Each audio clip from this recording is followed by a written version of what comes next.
Hi guys, welcome to my channel. This is Captured by B.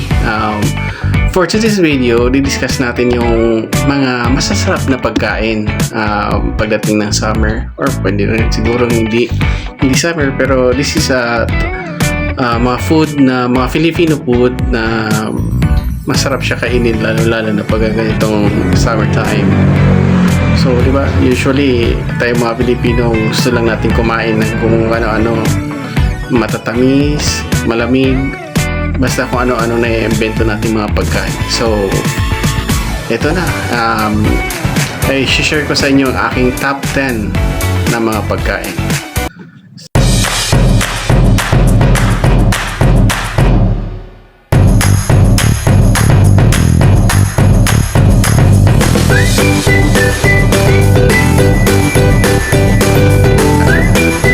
So, for the top one is for the halo-halo. Halo-halo kasi 'di ba? Kahit sino naman basta malamig pagka ganitong mainit ang panahon. So, sa halo-halo, talo-talo na 'yan kahit na mumurahin o mga special na halo-halo. Yung sinasabi kong mumurahin, yung mga tag 20, 25 pesos lang sa kanto. Yellow na may mga condensed milk or anong gatas, asukal, then konting mga sahog, talo-talo na yun, di ba? Kahit wala ng ice cream. So, sa mga special naman, yun yung nilalagyan ng ice cream, may mga leche flan. So, mga ganun. So, halo-halo, isa yan sa mga top na pagkaing Pinoy pagdating ng summer. So, sa pangalawa, medyo social to.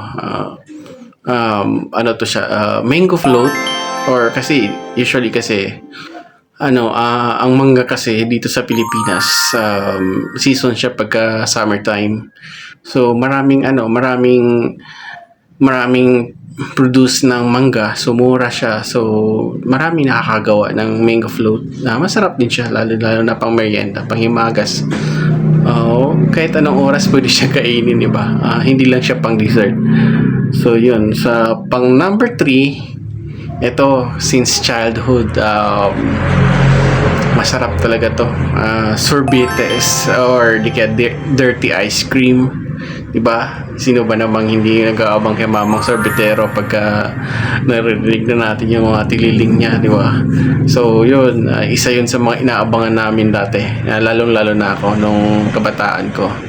So yun, isang minsan naalala ko during my high school and college days, pinapalaman ko yun sa monay. Bibili kami ng sorbetes na may bitbit na kami mga monay. So yun, nilalagay na lang ni kuya kung magkano yung binibili namin, 5, 10, 15 or ganyan, depende kung anong meron, di ba? So yun, sorbetes, napakasarap. So pang-apat sa aking listahan ay isa din to sa mga paborito ko talagang pagkain. Banana Q or kamote Q. Yun, basta Q. So, yung mga pagkain ay napakasarap, di ba? Siguro, during high school days and mga elementary days ko, may share ko lang sa inyo. During my elementary and high school days, nagtitinda ako ng ganon. Dahil sa lumaki ako sa aking lolo't lola. So, meron kaming taniman ng mga saging, maraming saging. So ginagawa ko kaysa mabulok, nagluluto ako ng banana Q, then kinausap ko ang mga teachers namin sa school, iniiwanan ko na lang doon, then nagbabayad na lang ako ng rent para doon sa aking banana Q, then bahala na ang taga-canteen na magtinda ng item ko. So yun, ganoon. So diskarte lang, di ba? So isa yan sa mga pinaka-paborito ko din, banana Q, kamote Q, ganyan. So pang-5 sa aking listahan ay buko juice, mga ganoon, o tawag sa amin yan sa Bisaya, lamaw. So sarap na, di ba? Lalagyan mo ng condensed milk or di kaya ng evap. Wow, sarap. Refreshing talaga. So, yun naman, sa ngayon, hindi naman na siya talaga actually for summer lang. Marami naman kasi ding nabibiling buko juice sa mga kanto-kanto. Pero iba din talaga yung yung nandun, naalala ko dati sa probinsya na yung from the puno, then bibiyakin, then kukuhanin yung laman tsaka yung sabaw. Yun na yun. Lalagyan mo na ng konting yelo, lalagyan mo lang ng konting pampatamis, ayos na. So, yun. Buko juice, di ba? Sarap. So, ang pang-anim ay naalala ko to, gawa to ng mga aking ate, lychee flan. So yun, kaya ko siya naisama sa listahan ko ng pang summer na food kasi naalala ko dati pagka bakasyon, ang ate ko ay mahilig maggawa ng ganito. Tapos ang ginagawa namin, pinapantoppings namin ito sa aming halo-halo. Kasi dati during sa aming kabataan, nung nandun pa kami sa Paco, Manila, nagtitinda kami ng halo-halo, ng mga discarding ganun, ng aking ate, mga kapatid ko. Yun, during summer yun, nagtitinda kami ng mga ganun. So, yun, kung anong proceeds nun, namin, hinahati-hatian namin, or di kaya pa nang bibili namin ng mga gamit namin sa school. Kasi, laking mahirap nga tayo, so kailangan natin dumiskarte ng ating mapagkakitaan. So, yun, pang-anim ay lychee flan. So, ang pang-pito, since childhood, ito yung paborito ko talaga. Ice candy. Diba? Sino ba naman ang ayaw sa ice candy? Diyos mio. Yun, napakasarap ng ice candy kahit anong flavor yan. Pero may mas masarap na ice candy. Yung gawa ng aking tito tsaka tita na pag sinipsip mo siya, hindi siya nawawala yung lasa. Hindi ito kasi ngayon, yung mga nabibili mo ngayon sa mga na pagka sinipsip na nauubos na yung katas, na natitira yellow na lang.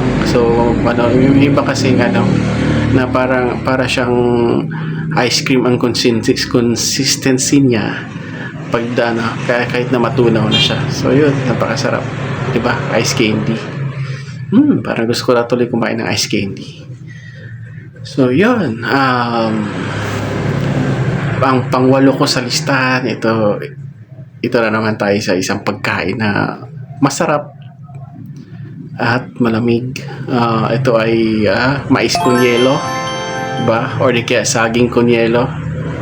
So, napakasarap na merienda na to sa lalong-lalo na mahilig ka sa saging or di kaya mahilig ka sa mais. Plus lalagyan pa ng yelo at gatas. Wow, sarap, diba? So, ang mais con yelo talaga kasi kaya po medyo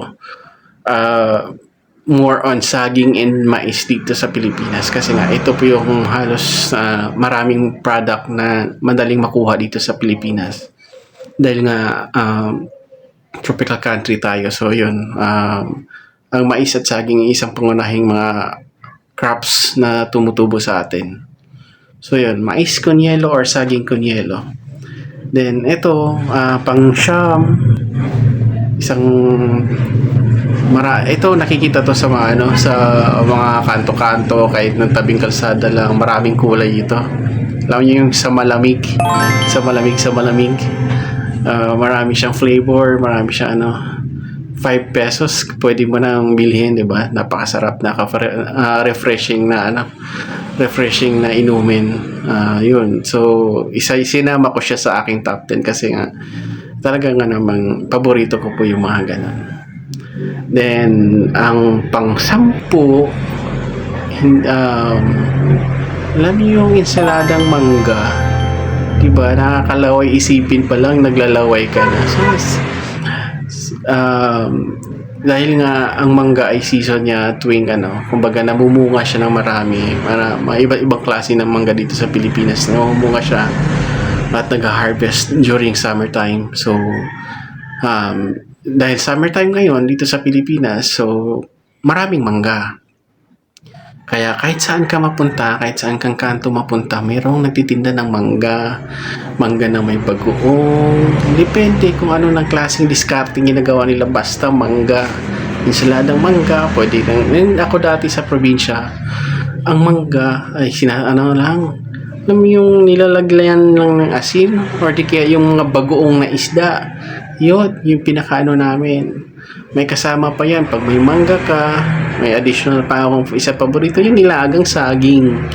Ay, ano mo lang sa bagoong na isda. Napakasarap. So, yun. So, na-share ko lang sa inyo ang aking top 10 na pagkain Pinoy na tuwing summers or kahit all year round siguro hahanap-hanapin natin. Yun lang. Na-share ko lang sa inyo kasi nga parang ngayon, summertime, marami ako nakikitang halo-halo, marami ako nakikitang mga kabataan na kumakain ng ice candy. Nakikita ko si Manong na pinipilahan ang kanyang sorbetes. So, yun. Kakamiss, di ba? So, that's it. Maraming salamat. Please like and subscribe. And, yun. Please continue to support my channel. And soon, mag-share po ako ng iba-iba pang aking mga memories or kaya ma-share ko kung ano man yung meron akong maisip na pwedeng ma-share sa inyo. So yun, maraming salamat and have a nice day. God bless everyone.